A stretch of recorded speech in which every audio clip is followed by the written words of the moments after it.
one of his decisions in a divorce Okay, case. so you got three things. On the other side, you've got 8 other accusers. You also have, in the initial Washington Post article, you had 30 people who weren't the accusers who corroborated the accusers' stories. You also have a retired police officer who said that one of her jobs was to keep Roy Moore away from the cheerleaders at high school football games. I can't fault him for that. I mean, the other problem I have is that the difference, the logical question is, what's the difference between this and the Conyers things?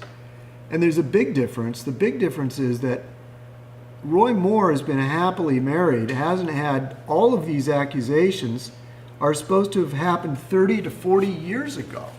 Whereas the things about Conyers have been going on continuously for the past, 50 years. They're very recent. These are adults that experienced bizarre sexual behavior in the past, within a few years. A zillion people going out after accused. Conyers.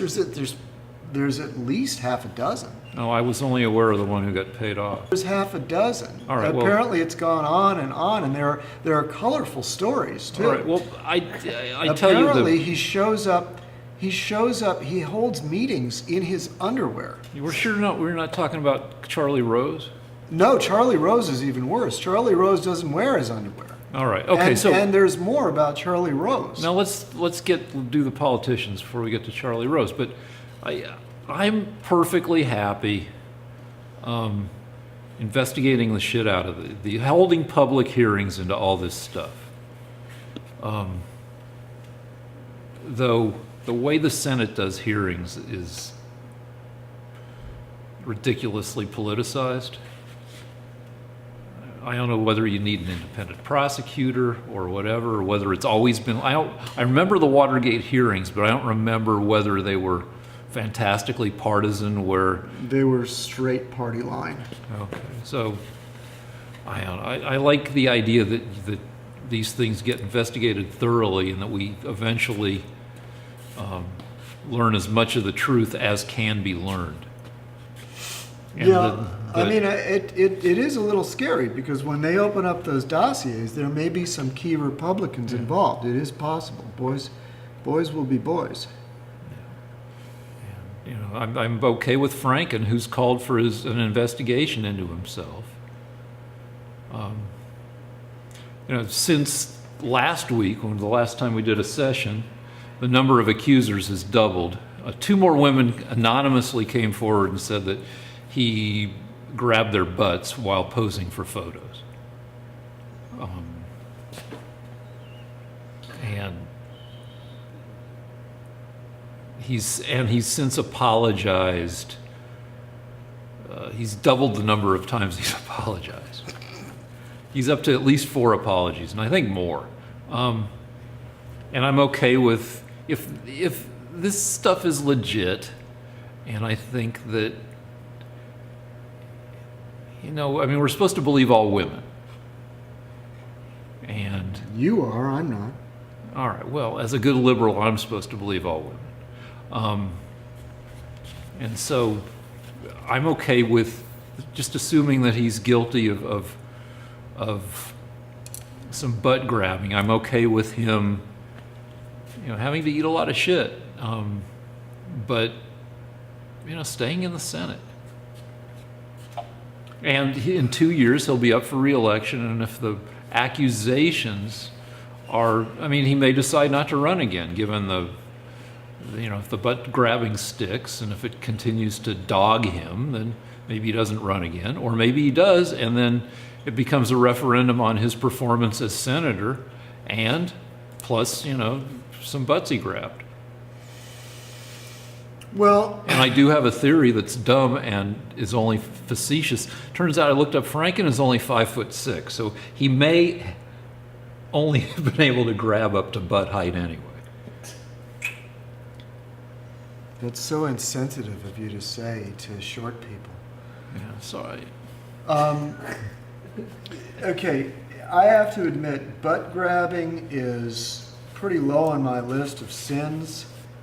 So I agree with you there. If all it was, butt grabbing, it's kind of a bizarre reason to ruin someone's career, except that when you think about it, I mean, I've been a single man for 56 years, and I like women as much as or more than any other guy, and I've always known, just what we said last week, not to grab body parts, not to grab breasts, not to grab butts. And if I ever have done that, and I don't remember doing that, it would be, I don't even remember having done such a thing. So I'm thinking, why does this guy do this over and over again? And then, don't interrupt me. There's two things. The first is, it's very, very strange that he grabs body parts as often as he does. And wait, I said don't interrupt me. All right. The other thing that we have on Franken that we don't have on anybody else is a photograph of him groping. So it's sort of like, he definitely does it. It's not, you can't say he's being falsely accused. Well, he's pantomiming groping. No, his hand is, we discussed this last week. I copy photographs for a living. That hand was on that breast. But you've got your hand on your breast, and you see the point of contact. Yeah, I can see there's contact on that. He just can't squeeze through because there's a flak vest over it. Well, I feel like at most, like there are like two, and we don't need to argue the finer points of how many he's fingers. Grabbing her. He's got her hand on her breast. No normal man would do such a thing. Well, except that there are pictures of her doing the same thing to other people on the USO tour. I know, girls get a pass. Sorry. Well, but she thinks she found this so transgressive, yet she engaged in this kind of falsely sexualized horseplay or fake sexual horseplay with other people. And so it's not okay with him, but it's okay with other people. I know that she was asleep and all that, but anyway, the whole thing. Everything about it is indefensible, and to say that a woman does it, yeah, okay. If women started sexually harassing men would love it. So it's a false equivalence. Well, false equivalence or not, it's odd that I wish I could be sexually harassed. Yeah. By whatever her name is. I've been I had to ask to be sexually harassed at one of my jobs. My writing partner would get felled up. This is a new low. It's not. It was for me. It was kind of a low point because these are magnificent pecs that I've worked on for decades. Yet my writing partner was the one who got felled up. And I said, I had to go to the person who was feeling up my writing partner and say, "Hey, what about these? What about me?" And get him to grab at my boobs. Well, I think you've made my argument. Should we change subjects now? No, I mean it's odd that while there's a photo of Franken kind of grabbing Leanne Tweeden, there are also photos of her grabbing other people in the same way. All right, let's take a break. All right. Oh, and I'm rolling. All right. 30.3. I just wanted to say I never got to finish my point, and that is that, step back a little bit, and that is that Roy Moore is asking Gloria Allred to give him the yearbook so they can use a handwriting expert. And they're not producing it. I mean, if they really have something, they should have just handed it over. So I'm not convinced that he's a mean guy, that he did these things. I mean, I wouldn't. I'd be honest if I thought he did. There's just not enough proof. No, there's a bunch of people, and if one person turns out to be bullshit, then that doesn't necessarily disqualify the other 8 people. plus the 30 corroborating people, plus the further corroborating people that have come out since the 30 people. We should talk about the history of boners, though. I mean, this is all like, it's crazy. I'm sorry, I didn't hear what you just said. I want to just briefly discuss, it doesn't excuse why the guys being the way they are, but there is an evolutionary push that has to be resisted by any decent guy. It's to behave reasonably in society. That sex is a ridiculous but necessary thing. Sex goes against our self-interest more than any other basic drive. If you don't breathe, you die. If you don't drink, you die. If you don't eat, you die. If you don't get adequate shelter, you die. But if you don't get sex, you don't die. Yet people are still powerfully compelled to engage in sexual behavior. There's been life on Earth for billions of years, but for most of that time, life didn't reproduce sexually. I think there's probably been sexual reproduction for around, 600 million years? Sexual reproduction? You're talking about in the animal kingdom?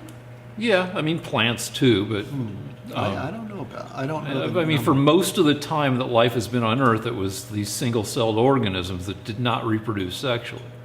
So let's just say 600 million years ago, sexual reproduction arose, which means there's been at least 100 million generations. That each of us is the product of 100 million generations of sexual reproduction.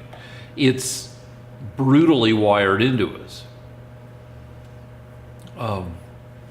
And we're compelled to want to have sex, even though it doesn't do anything for our own individual survival. And so there's this background noise of horniness all the time. Not all the time, but I mean, it's wired into us. That doesn't excuse bad sexual behavior because, for most people are able to control themselves, but there is this crazy push that if you're half an asshole, you will give into the stupid push and engage in bad behavior around your dick. Again, it doesn't excuse any of it, but it may help explain why it's so pervasive. Anyway, there was an Islamic fellow in Egypt this week who says that it's the duty of every man to rape a woman that dresses immodestly. Yeah, I gotta say, 1.6 billion Muslims, you're gonna have some assholes. I don't think there's a single Christian authority on earth that claims that there is a duty for any man to rape a woman because she dresses immodestly or for any other reason. No, but there have been plenty of Alabama pastors defending Roy Moore's behavior, giving crazy excuses. Like that two of the best ones are, when Roy Moore got back from Vietnam, all the women his age were taken, so he had to go for the young ones. Also, that there's a vast difference. Yeah, but between making explanations as to why Roy Moore wanted to date teenagers, some of whom were over 18, and some of whom were as young as 14, where the age of consent was 16, and saying that a man's duty is to rape a woman who dresses immodestly. I mean, that is the worst it's a bad attempt to compare. No, right. Why is it that you feel compelled to defend Islam? Why do you feel compelled to bring up Islam? Kind of. I mean, you take a lot of opportunities to rip up Islam. I'll tell you why. Because I shouldn't have asked. Thank you for asking, because now I'll explain. You just got through saying that assholes do this, okay? That it's a struggle, and that it's not a struggle. Men have to. that men are constantly trying to control their human nature, and I'm saying that the only place on earth where they're not trying to control their human nature is the Muslim world. Well, because where the first thing they do is rape their opponents. Well, you're saying the first thing they do is rape. Yeah. And so you're tarring 1.5 billion people based on the comments of one asshole. No, I'm talking about ISIS. What do you think they did? They raped everyone they got their hands on. They raped every Christian in the Middle East. There are thousands and thousands and thousands of dead Christians or raped Christians or Christian slaves that were raped by Muslims following the precepts of Muhammad, who raped his opponents. You love to, and for 1,400 years, the Muslims have raped their opponents. You love to paint. And I'm trying to point out that when you say that men are struggling with the issue of rape, well, I don't say some of them are, and some of them are going with it. So you like to you're saying that basically what I hear you saying is that out of 1.6 billion Muslims, half of whom are male, that gives you 800 million rapists. If they followed their religion correctly, the way the Prophet did. Islam isn't monolithic. I know that they have rules that make it tougher to have, but I mean, no, they don't. They have a bunch of different sects. No, they don't. They do. No. 300 Sufi Muslims. Yeah, it doesn't matter. In the Quran, it says that a man may have as many women as he takes by his right hand. So you can have 4 wives. This is Muslim doctrine all over Africa, the Middle East. It's this isn't the rip on Muslims. But you brought it up. You wanted to tell me this bullshit, so now I have to clarify. They're allowed to have 4 wives, and then they're allowed to have as many women as they take by their right hand. The right hand is the hand that holds the sword. So if you can capture a woman, you can rape her. Okay? That's in their religion. It's never been changed. And that's why people in the Muslim world don't have these dainty sensibilities that you're talking about, evolution having brought us to this point. Oh no. In the United States, people are careful not to grope and rape. But not in many parts of the world, especially the Islamic parts. But not every Muslim hashtag. Let's go on.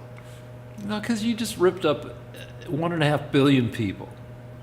1.5 billion people that are not following their religion correctly, if they're not raping people that are not Muslim. Yeah, but Islam is close to 1,500 years old. Well, it's over 14. Well, it's roughly 1,400 years old. 1,400 years of rape. But that is 70 generations. Of rape and incest. No.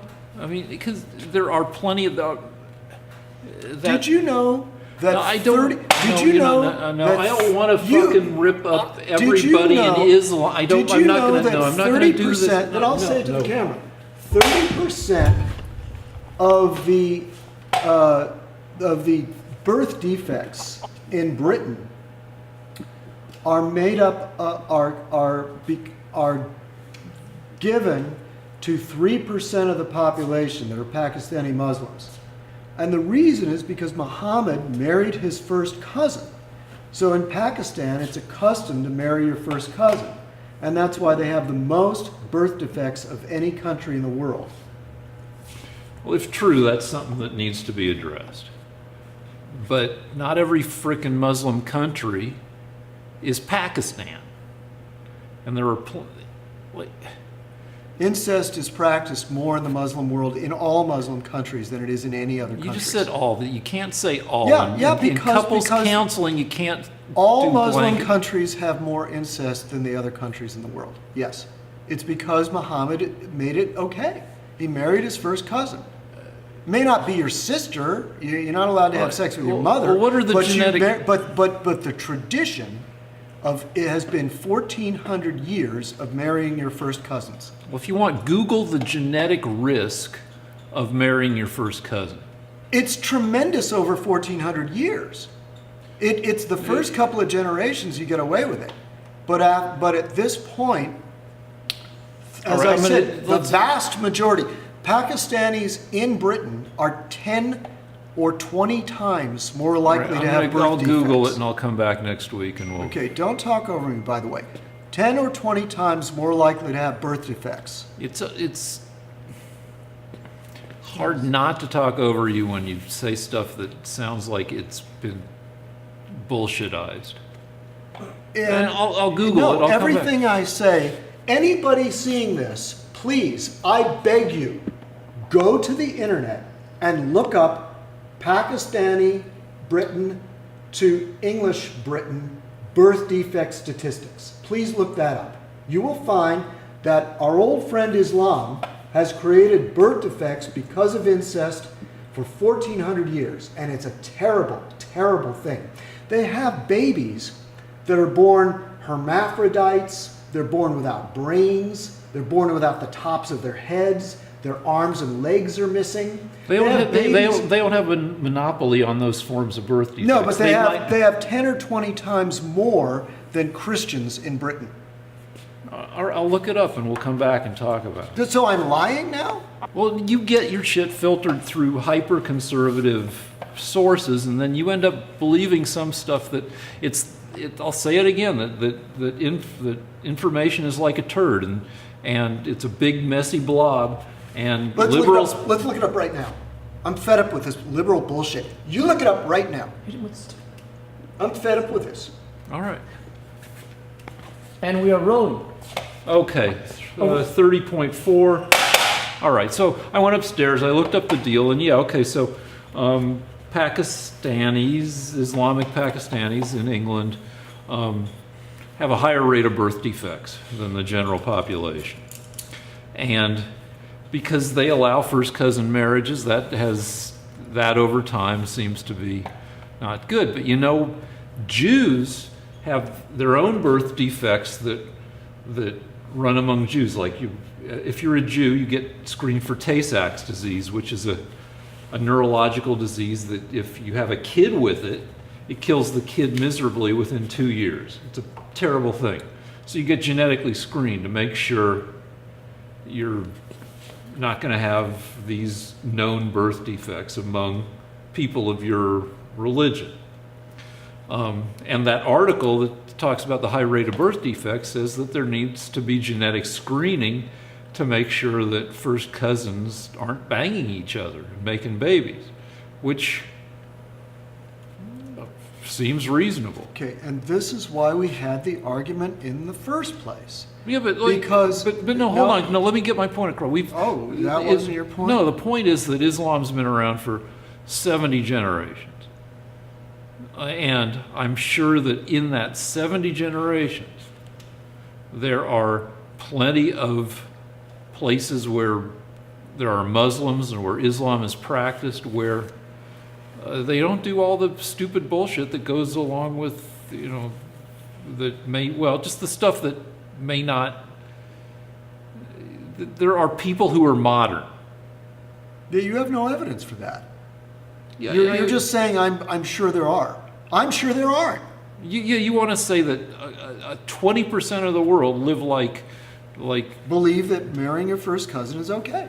In fact, desirable because the Prophet did it. Well, there are plenty of people who, out of 1.5 billion people, much more of them marry their first cousin.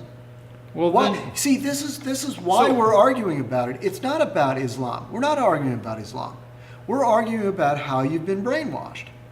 Because as soon as I said that not everybody in the world is as delicate about rape, you went to, well, what about those Christians making excuses for Roy Moore?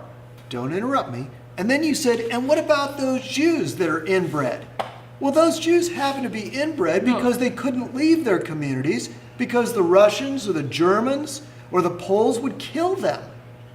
So it's so unfair that you are so politically correct, so brainwashed, that you immediately have to find a multicultural explanation. You immediately have to be culturally, it's relativism. You have cultural relativism. If there's something wrong with the Muslim religion, well, there has to be something equally wrong with the Jews and the Christians. That's not what I'm saying. That is what you're saying, No, though. it's not. You're saying, what You're about, not even what letting- about Christians No. and Jews? They've got problems too. No, what I'm saying is that if it's a known problem, Yes. that first cousins banging each other and making babies, if that's a problem, and if it looks like it could be, Yes, then, it certainly could be. then frickin' address it. We can't address it because people like you keep saying, well, 1.6 billion people in Muslim world aren't doing this. You're saying 20%. I'm sure there are plenty of modern people. You make nothing but excuses. Why don't you get angry? Why don't you just say, God damn it, this Islamic religion is making people inbred. It's sick. It needs to be changed. We have to recognize it. Look it in the face. I'm doing you a favor by not letting you turn every hour of the show into the Islam hate hour. You don't want to. I wouldn't care if it was. But yeah, but so it's known It's a now. scourge. So It's evil. So you do a public awareness campaign. I bet you among the 1.5 billion Muslims in the world, that if you told them, if there were They know. They tell them in England. It doesn't stop them. They don't assimilate. Maybe some don't, but I bet you some do or would. Great. That's comforting.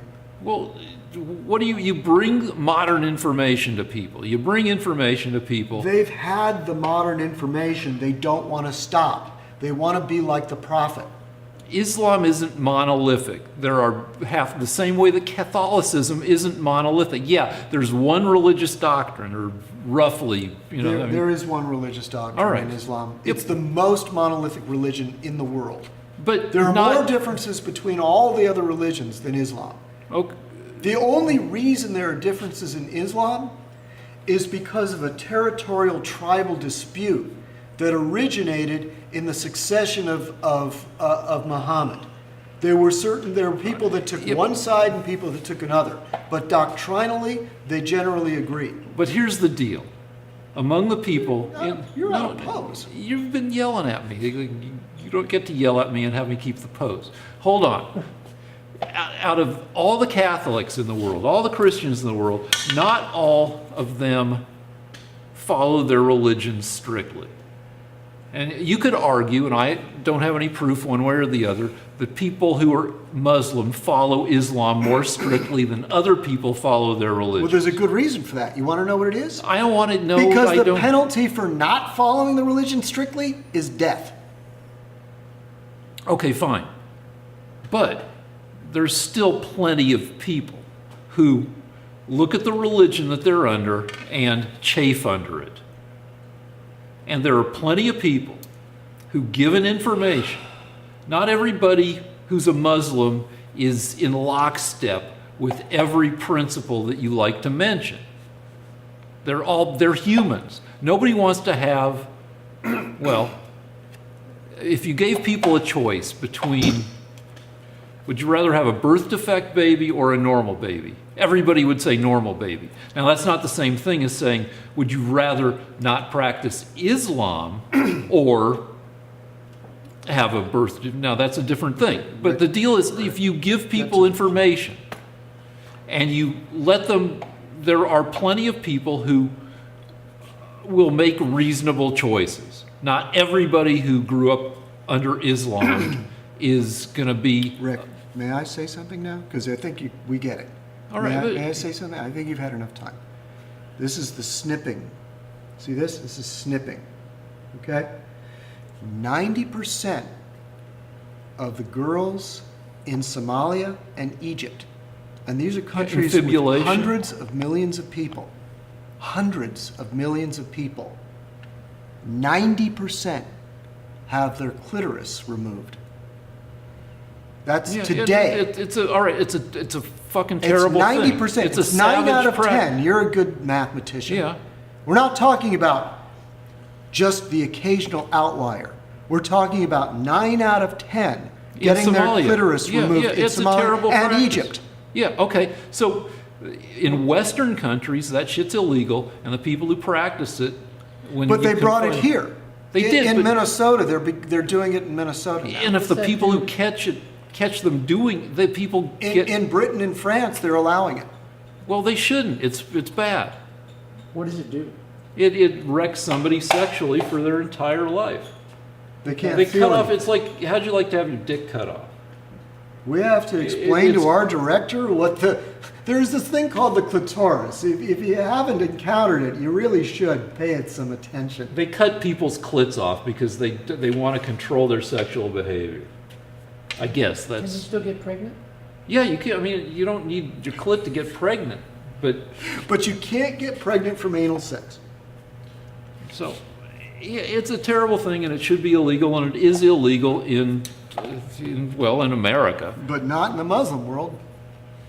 Well, then fucking.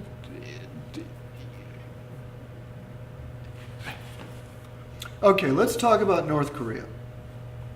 Something very interesting happened. And you had to be paying attention because the Democrats don't like attention to things going well for the Trump administration. But McMaster just announced something very interesting that happened in North Korea. It turns out that they've been executing their high officials. There have been a spat of executions. A spate, thank you. You're right. A spate of executions. And the reason is because the sanctions are beginning to strangle the Korean dictator's regime. And what this tells me is that Trump is doing something that's never been done before. In the history of the U.S., in the history of the world, sanctions have never succeeded in bringing down a regime. Maybe South Africa had some pressure on it, but sanctions usually don't work because dictatorial regimes don't mind how much their people suffer. However, it looks like what Trump has done is the most complete and thorough sanctions in history. I mean, nobody is trading with North Korea. I believe he's possibly changed the Russians and the Chinese over to enforcing the sanctions. And as a result, we're witnessing something that may be the first time in history that a complete isolation of a country has resulted in a kind of regime change. So now I don't know if it's going to work. I still think we may have to go to war, but he's doing it peacefully. Trump is using every skill he has to try to solve this problem peacefully. And I think he deserves a tremendous amount of credit because if he's able to denuclearize the North Koreans without war, he will go down as one of the greatest leaders of all time. Well,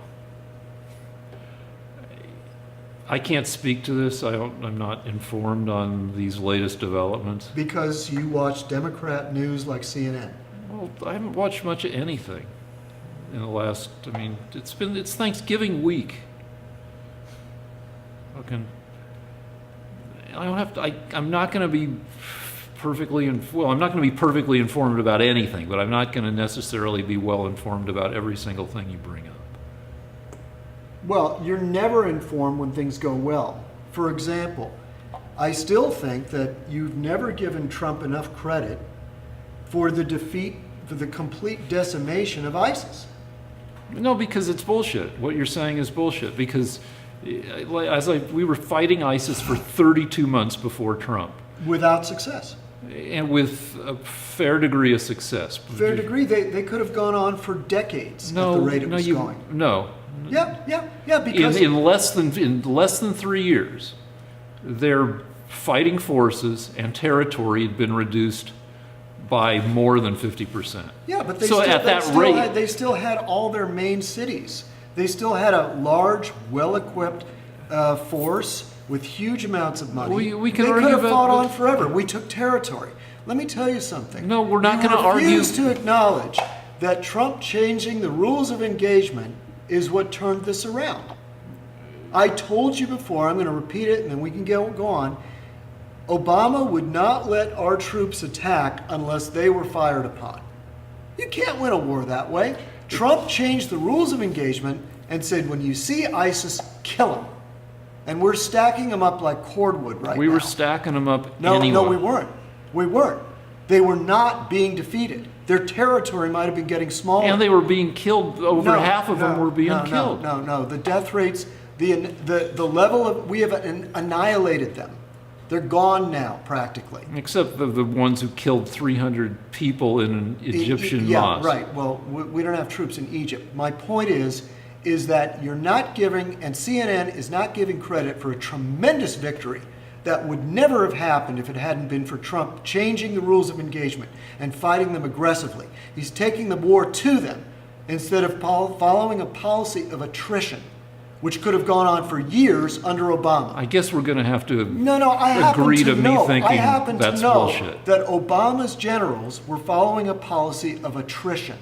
You know what attrition is in war? Yeah, you frickin'... No. I'll tell you what attrition is in war. In war, attrition is you say, we have more people than they do. So for every one guy we lose, they lose 2 guys, and it doesn't matter how many years it takes. It can just go on forever until finally they give up from weariness. That's how you win in attrition. So how many U.S. guys were lost in this war of attrition? Well, not that many. But the point is we lost very few this time in taking it to them. The war that Trump wanted is the aggressive style of war, where you go and you attack and defeat the enemy. And they're annihilated. And the war that Obama wanted was the war where you fly dozens of sorties every day. Which were completely ineffective. Except in reducing the number of fighters by more than 50% and territory by more than... It didn't reduce their fighters by more than 50%. They kept getting more and more. They were recruiting like crazy.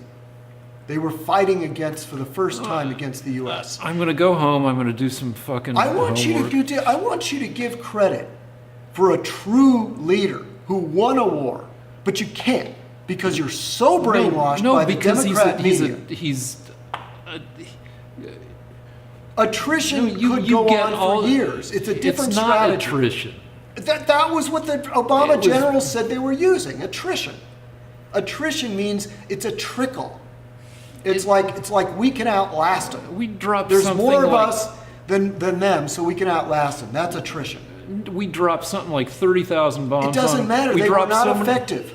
It didn't make any difference. Except in reducing their fighting forces. I understand. It reduced things. It didn't, Rick. The territory got smaller. They could have gone on for years. All their strongholds were intact. That's why the capture of Raqqa and all the capitals in Iraq and Syria is a major accomplishment. We drove them from their strongholds. I'll go home. Listen. I'll go home. I'll Google a bunch of sources. I'll look at conservative. I'll look at liberal sources. I'll look at supposedly objective sources, and I'll come back more qualified to talk. If it's true to some extent, then I'll own up to it. Can you say? But I mean, you're saying Obama did nothing. I'm saying it was such a useless effort that it was almost treason in and of itself. He fought the war to lose. That seems like bullshit to me. It was the most half-hearted, pathetic attempt to defeat ISIS. It was so half-hearted and pathetic that you have to ask yourself where his loyalties lie. Lay. Can you say thank you, Trump, like you say thank you, Democrats? I mean, you get. I think you get most of your information from conservative sources, and a lot of it's skewed. Rick, I lived through the war against ISIS. From 2011 to 2016, it was pathetic. In 1 year, Trump has crushed ISIS.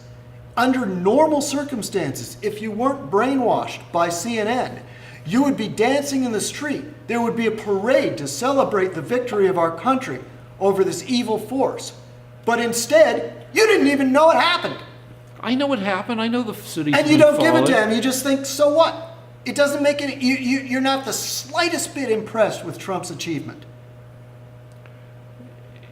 I just said, I mean, you can yell at me. You love to yell at me. I just said I'm going to go home and I'm going to research it. But why do you have to?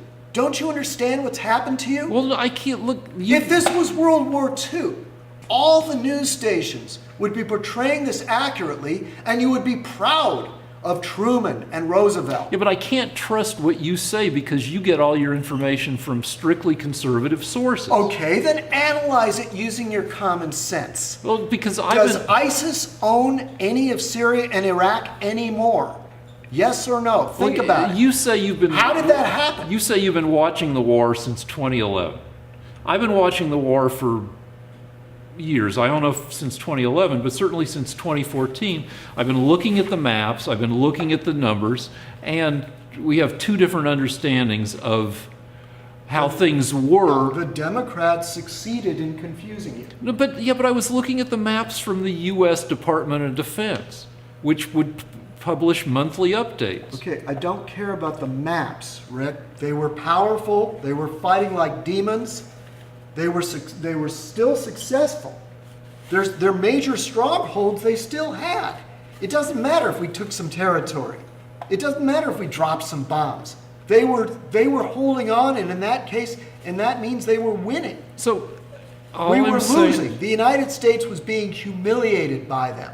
They owned oil fields. They had billions of dollars. Talk in these, very hyperbolic ways. All I'm saying is I'm going to go home and I'm going to read up, and if you're right, you're right. And I'll say, okay, here's the deal. And I'm just telling you, I don't care. I don't But, care. wait. What I care about is how a brilliant man like yourself can watch Trump have a major victory, an astonishing victory, and and they kept it from you. I'm not talking about you. I'm not talking about the war. I'm talking about what they've done to you, what they've done to the Democrats in this country. You don't even realize we won a war. So you're saying, But you know every detail of Conyers' sexcapades and Moore's sexcapades. no, I don't. You know more about that than why we defeated ISIS. I know some stuff. You could go on for a half an hour about Moore. But you didn't even know what happened to can't. ISIS. You didn't even know why ISIS was defeated. You didn't even know what the rules of engagement were. I know what the fucking rules of engagement are. I mean, I didn't know the specifics, but I know that Trump loosened the rules of engagement. But does that, so maybe the rate at which the ISIS forces were suffering losses increased. I could give you that. I mean, I assume under looser rules of engagement, the rate would increase, but that doesn't mean the rate was zero or virtually zero under Obama. Shit, their forces were steadily depleted, and you're saying it could have gone on for years. It could, even if Obama had a third term and continued his policies. Maybe it would have taken, instead of it would have taken 2 years to get to the point where we are after 1 year of Trump. Okay. I don't know, but I'm going to go home and I'm going to look it up. That's all I can know. And Rick, every day that ISIS continued to occupy those territories, more Christians were raped and murdered. Yeah, I know what they did. They the killed entire Christian population of Iraq and Syria has been wiped out because of Obama. All right, but because of the policy of attrition. You keep saying the same propaganda. You just fucking. Just told you I'm gonna go look shit up, but I can't fucking deal with you just hammering this shit at me all the time. It's bullshit. I said I'm going to look it up. I'm going to do the research. And you are going to keep saying, well, you're brainwashed. You don't know shit. I'm going to look it up. Where I don't know, I'm going to figure it out. I'm going to find out. But it's bullshit that you get to just yell at me and say whatever you want and call me brainwashed for not automatically believing you. It's what would you call it? I'd say I'm insufficiently informed. Why? Because I haven't done enough research. No, because the Democrats don't want you to know this. You've lived in a world of conspiracy, and how about I've got other shit to look at besides fucking, under Obama I only looked at the ISIS maps like once every month or two. I only, read, 10,000 word, 12,000 word New Yorker articles on what's going on in Raqqa. Occasionally. I'm not infinitely informed. No, neither am I. Neither am I. That's not the point. This isn't about you. It's about what the Democrat media has done to the Democrats.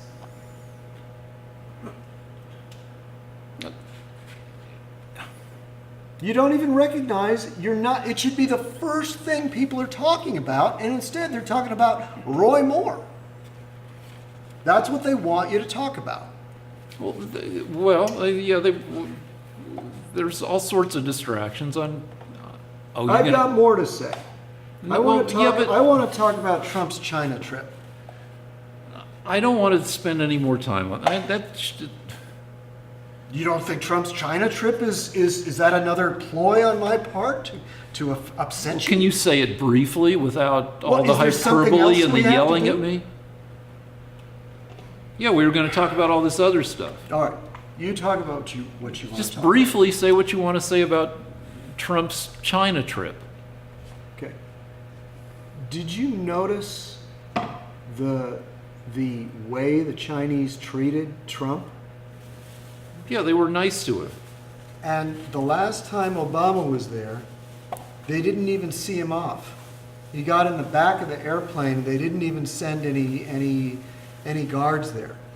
He just walked on the airplane the way that somebody would walk on if they were just a normal civilian. The Chinese respect Trump. That's what they're trying to tell him. And I think I know why. I think that they respect somebody, even though Trump is an adversary, they respect somebody that believes in their country.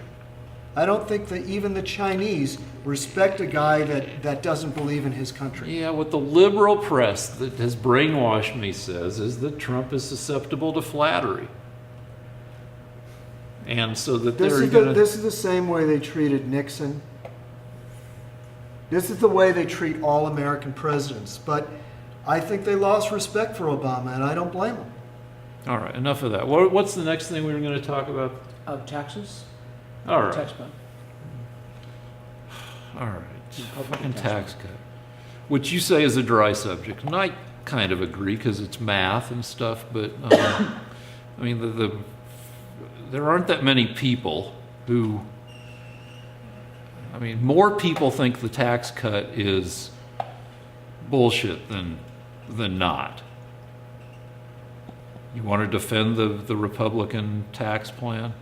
I mean, I'll defend it for you, which is, well, of course, if you're going to cut taxes, you have to cut them for rich people because rich people pay more taxes. There you go. There's your argument. No, there's more.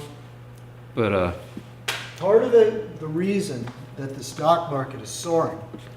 But hold on, I can argue against that. I can say that most people don't own stocks. I'm not positive about that. It's not true at all. The average middle-class person, all their savings are in stocks. People that work in corporations get paid in stocks.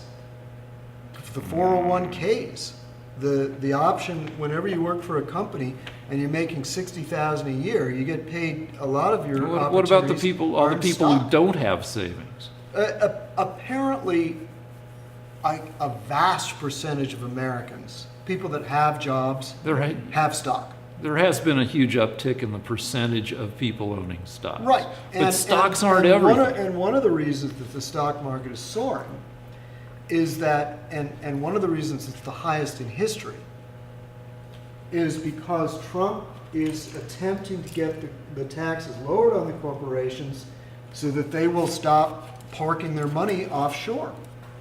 And a lot of people think that this won't necessarily lead to more.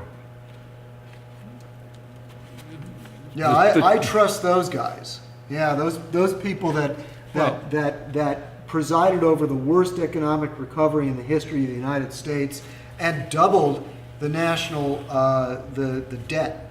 Those people, I should trust them. Well, you shouldn't trust the people who practice trickle-down economics, who've done that for the past more than 30 years, because nothing trickles under trickle-down. You give breaks. What happens is when you go with Republican economics, you get better economic growth, which is demonstrably sometimes true. you get a heated-up economy that goes well for a while and then it crashes. Okay, well, let me put it to you this way. If you're not brainwashed, can you admit that the economy is doing much, much, much better now than it was a year ago? Under Trump, the economy is doing better than it did under Obama. Can you admit that? I'd say that it's doing, according to some metrics, lowest unemployment in right, 20 or 30 years. But hold on, let's highest. No, I get to talk for a second. You just asked me. So, yeah, unemployment went from like 4.9 to 4.1. Which means millions of people. Yeah, but under Obama, it went from the crash high of 8 or 10%. Well, it was at least 8%. I don't know what it was. But so under Obama, it went from, let's say, 8% to 4.9. So it dropped by 3.1%, and then it dropped another 0.8%. This is not under what Trump. my question was, though. Is it doing much, much, much better? Well, than it was, yeah. Is it doing better than it was? It depends on if you think 4.1 is how many muches you assign. Well, you can't get much lower than that. If you get lower than that, it becomes something bizarre. Yeah, but that's the ideal rate. But a drop from 4.9 to 4.1 isn't like it's millions of people. Yeah, half a percent is millions of people. Yeah, but a drop from 8% to under 5% is almost 4 times that. Okay. All right. And so you've got a growth of, for a couple quarters, you've got growth of 3%. Yeah. Whereas under Obama, you only had 3% growth in one quarter of the in 25% of the quarters under Obama was there. Okay. 3%. So yeah, that seems pretty strong. And the stock market being the best in history, that's pretty good too. That,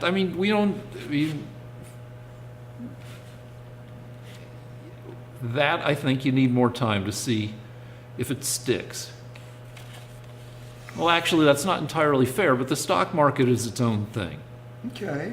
And the deal is the stock market is very optimistic about some tax cuts happening. Exactly. So, but the stock market is not, it doesn't represent every American. No, not. But hold on. Let me just. Right. Among the many things that give people pause about the tax cuts is they're permanent for corporations and they are phased out for private taxpayers. They go away by 2026 or 2027 for individuals, but they are supposed to be permanent for corporations. Well, the reason is because the corporations are afraid that if they take those trillions of dollars and bring them in, that they'll be fine as long as Trump's in office, but as soon as a Democrat gets a hold of the position of the White House, they'll be fucked again after they've built up their factories and brought the money back. Fine, but why not? So they need to be protected, The corporations need to be protected. So why not protect from the Democrats? Why don't you just protect the private individuals too? Well, I don't know the intricacies. Maybe there's. I think taxes should be cut across the board. But I'm just saying, all these tax cuts. The goal that you asked me a question, now I'll answer you. The goal that Trump has right now is to get those trillions of dollars back to the U.S. and get companies investing in the U.S. That's what he thinks is important. So you may say, oh, but what about the lower class? What about the workers? What about the revolutionary lower class that are oppressed by the weird capitalists? What about rise the Bolsheviks? You may say that, but that's not Trump's goal. Have I ever said any of that? Yeah, because you're using class division. Instead of doing a reasonable thing, well, but you asked me a question. Instead of doing the reasonable thing and trying to get those trillions of dollars back into the U.S. and getting factories built and getting companies reestablished in the U.S., you're bringing up class division again. No, I'm just like a typical Bolshevik. All right, that's just horse crap. I'm just saying. I mean, it's not unreasonable to want to get the trillions of dollars back, and obviously that's not going to happen without a corporate tax cut. But it doesn't necessarily do much for individual taxpayers. Well, it does, because if companies start building factories back in America and bringing all those trillions of dollars back into the country, we get that money. It eventually floats around into the American people. Yeah, that's trickle down. And what's wrong with that? Because it doesn't work very well. It doesn't work according to you. It doesn't work according to 35 years of trickle down. You just said it was a good idea to bring those companies back to the U.S. Yeah, it's a good objective, but they're not going to necessarily spend all those trillions. They're going to spend it on stock buybacks. They're going to spend it on the corporate stockholders are now the number one priority for U.S. corporations. If you don't include things like CEO compensation. And stockholders don't necessarily want expanded businesses. Stockholders want the stock price to go up. And if a company can make the stock price go up by buying back shares, they will do that instead of opening up another factory. Okay. I mean, in the history of the modern economy, often stock goes up in value when a green raider or one of these guys comes in and cuts the company to pieces, has the company do less business. Which is completely irrelevant to what we're talking about. But you're saying all these trillions are somehow going to flow down to... Well, you got to do something, Rick. So fine, so cut the corporate tax rate, but... Which is something the Democrats would never do. It's a new thing. It's a good thing that Trump is trying to do to promote business in the United States. This is the first time in a long time that has been a feasible objective, but along with that is a bunch of stuff that doesn't really directly help private taxpayers. Do you want to defend the end of the estate tax? Sure. I don't think we should have an estate tax. Why? Because it's double taxation? It's a death tax? Why should you get... why should you get taxed just because you die? And that's weird. If you earned the money, you should be able to give it to whoever you want. It's your money. It's not the socialists' money. I think the estate tax was established to make sure that we just don't have a hereditary kind of financial aristocracy. It only affects 0.2% of the population. Only one family or one person in 500 pays any estate tax. Well, what happens? Dies with a fortune of more than $5.5 million. What happens is everybody has to set up trusts. Everybody has to set up family trusts to try to get out of it, because the confiscatory Democrats will take every penny that they can, and I don't think that's right. Well, all right, so say you die with a fortune of $7 million.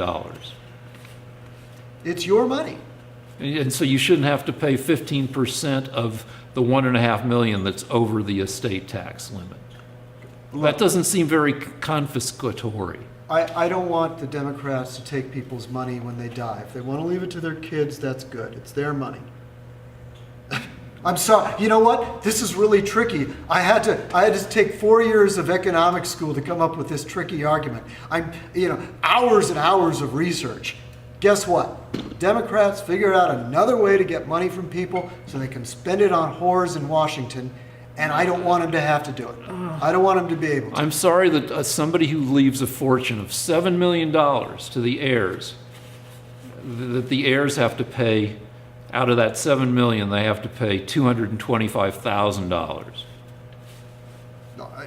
Good. That's what that means. So we can make the country far more like the old Soviet Union. Really? Great. I mean, is that really confiscatory? 3% of $7 million?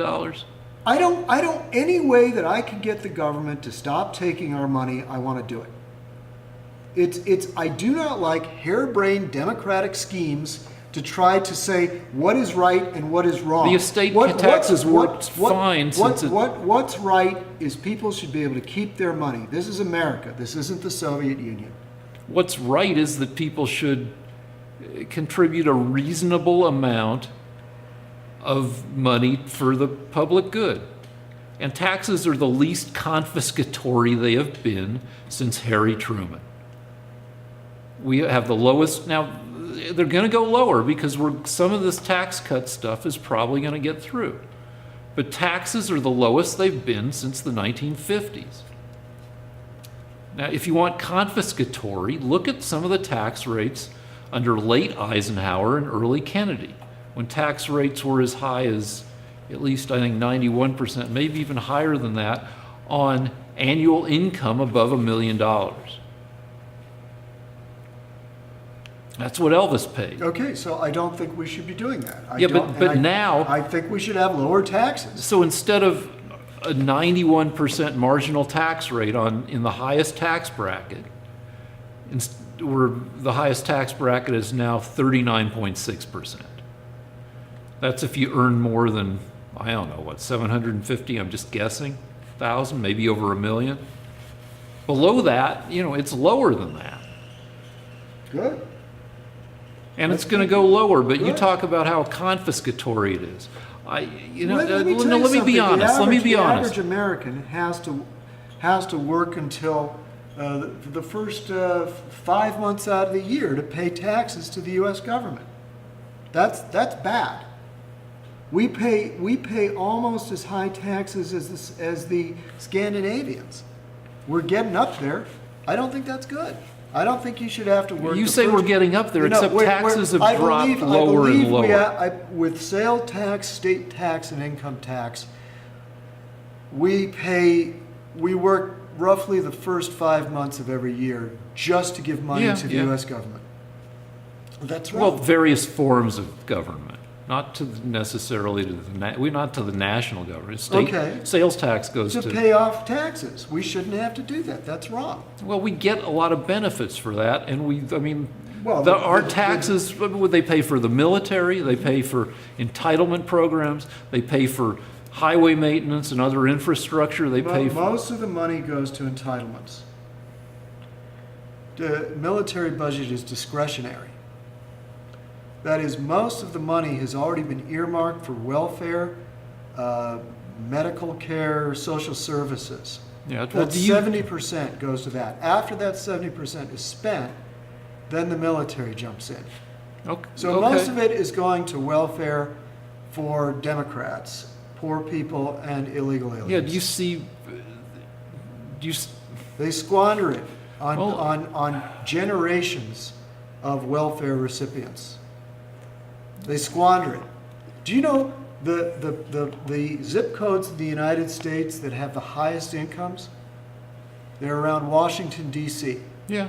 That's because Washington drains the American people, drains the money into Washington, where they pay themselves exorbitant fees. They're the upper class, the true Well, no, the upper elite. class are people with a lot of money who've middle class wages have remained flat for 40 years, and any gains in the economy have gone to people in the top several percent. I'll be honest, I under the economy of the 21st century, my family has done really well because we're close enough to the 1%. But we are in the minority. And we're gonna, I mean, under the new policies, we're gonna do even better. And you know, I've paid those confiscatory rates of taxes, and they haven't fucked me over. Yeah, they have. I've told you. You just don't admit it. Well, but I told you that in some states you would be paying zero state income tax.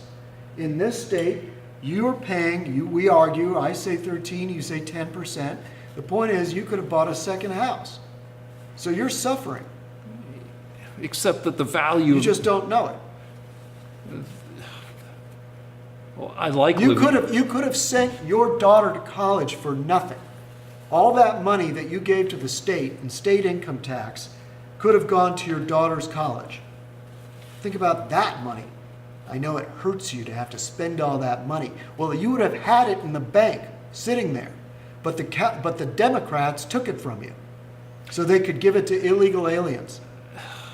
Yeah, you know, in that same period, the value of our house went up 300%. Had nothing to do with the Democrats. Well, we live in a state that is largely democratic. It wasn't. What happened was the Democrats brought millions of people up from below the border, and they are now voting, and that's what caused the state to go Democrat. Thank you, Democrats. Brilliant. I like living in Sick. California. I like living in California, and I've done really well in California. I mean, I could live in Vegas, and I could have watched the value of my house go from $600,000 to $180,000. Are you saying the Democrats created the weather and the film industry? The Democrats are destroying this state. This state is it has got the highest level of poverty of any state in the union. And it happened No. under the Democratic, it's got the highest number of poor people. Well, the state has. It's large, but it has a vast gap between rich and poor, which increases every year that the Democrats are in office. Well, that happens in every state. Maybe No, it happens more in It's California. worse in California than most of the other states. We're suffering tremendous. Which is it most other states, Okay, or is every other I don't state? know the exact numbers, But I know that- I know that the economy of California is producing more and more and more poor people because of Democrat policies. Because the Democrats are driving industry out of the state. California because has- they're taxing like crazy. California has something like 42 million people living here. So it's going to have more poor people, but it has even more poor I mean, people California under Democrat is the policies. fifth largest economy in the world. Yeah, but if Democrat it were policies are destroying the state. it's big. More people live in California than live in Canada.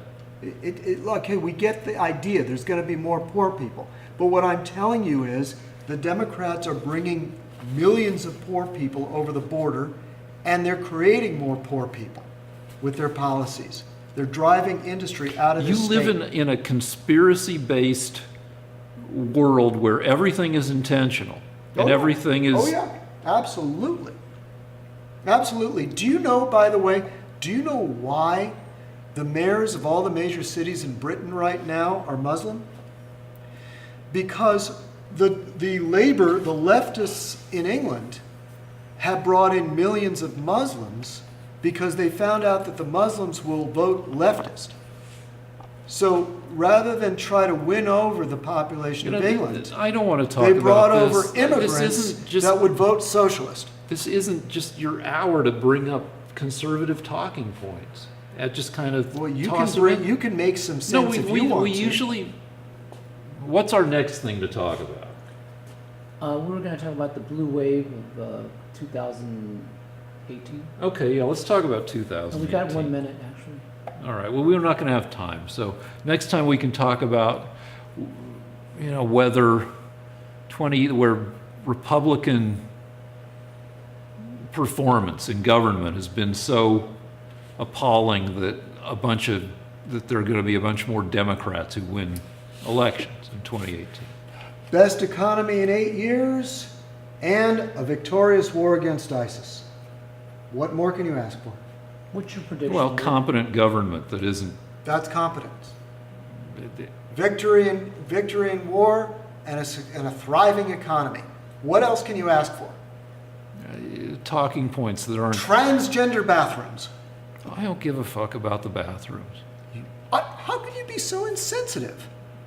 There are men out there that want to use the ladies' bathroom. What kind of a liberal are you? Who's distracted? I'm trying to give you an issue you can win on. We're very weak on the transgender bathroom issue, us conservatives. But you guys were strong on it. No, you guys made it an issue with the fucking wedding cakes. By the way, last week, you tried to explain to me that you shouldn't be forced to write comedy for a Nazi, but I should be forced to make a wedding portrait for a gay wedding.